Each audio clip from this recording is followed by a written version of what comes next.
The attack on Pearl Harbor was devastating to the United States military.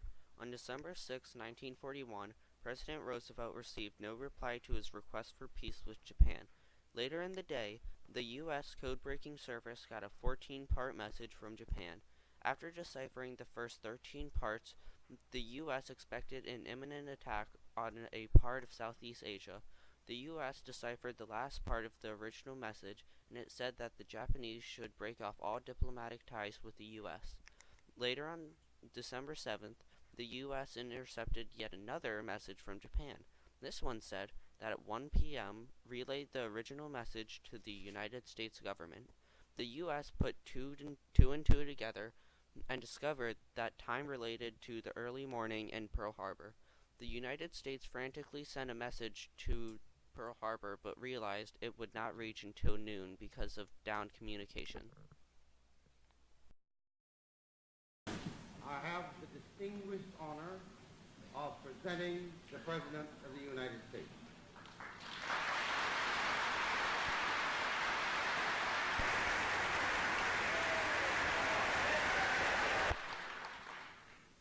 Mr. Vice President, Mr. Speaker, members of the Senate, of the House of Representatives, yesterday, December 7th, 1941,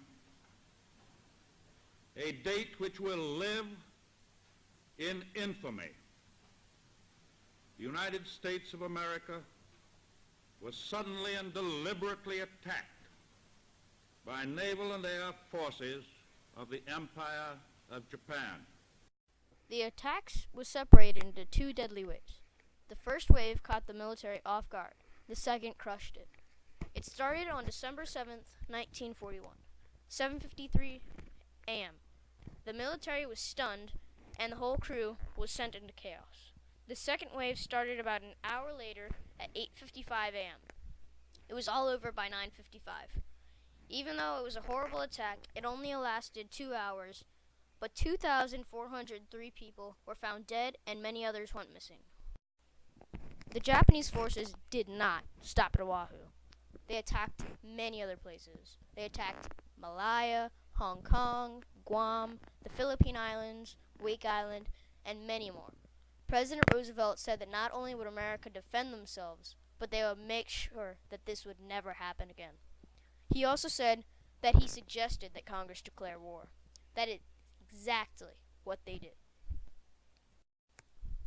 A quote was once said by Lieutenant Colonel Jimmy Doolittle. It reads, "Victory belongs to those who believe in it most and believe in it the longest." He also said that we're going to believe in it the most and we're going to make America believe too. This inspired so many of the soldiers that kept on fighting through all the pain and suffering they went through that day.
The attack on Pearl Harbor was devastating to the United States.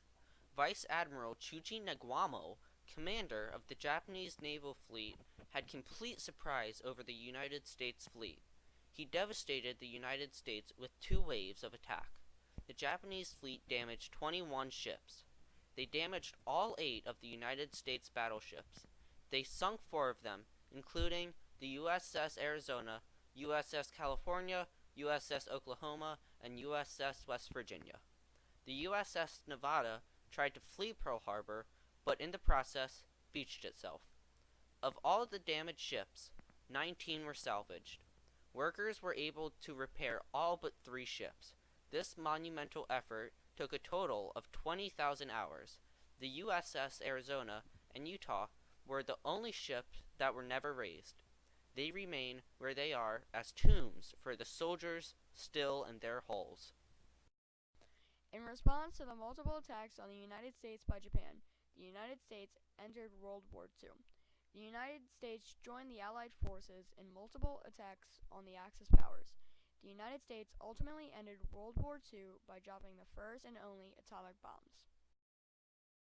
One resident describes her horrifying experience when she first realized the complex was on fire. I got bronchitis. Ain't nobody got time for that. Ain't nobody got time for that. Ain't nobody got time for that. Ain't nobody got time. Ain't nobody got time. Ain't nobody got time for that. Ain't nobody got time for that. Ain't nobody got time for that. Ain't nobody got time. Ain't nobody got time. Ain't nobody got time for that. Ain't nobody got time for that. Ain't nobody got time for that. Ain't nobody got time. Ain't nobody got time. Ain't nobody got time for that. Well, I woke up to go give me a cold pop. Then I thought somebody was barbecuing. I said, oh Lord Jesus, it's a fire. Then I ran out. I didn't grab no shoes or nothing, Jesus. I ran for my life. Ain't nobody got time for that. Ain't nobody got time for that. Ain't nobody got time. Ain't nobody got time. Ain't nobody got time for that. Ain't nobody got time for that. Ain't nobody got time for that. Ain't nobody got time. Hey everybody! Look what happened! Are those hydrangeas? And now it's time for our bloopers! The attack on Pearl President Roosevelt received his Why did you mess me up? What? Oh my god. Jason. The attack on Pearl Harbor. Wait. No, we're not recording yet? Okay. What? Okay, red leather, yellow leather, red leather, yellow leather. Dang it. This was a Christopher Branch production, and those other guys, Jason Brown and Matt Ehrlich. Bye, y'all.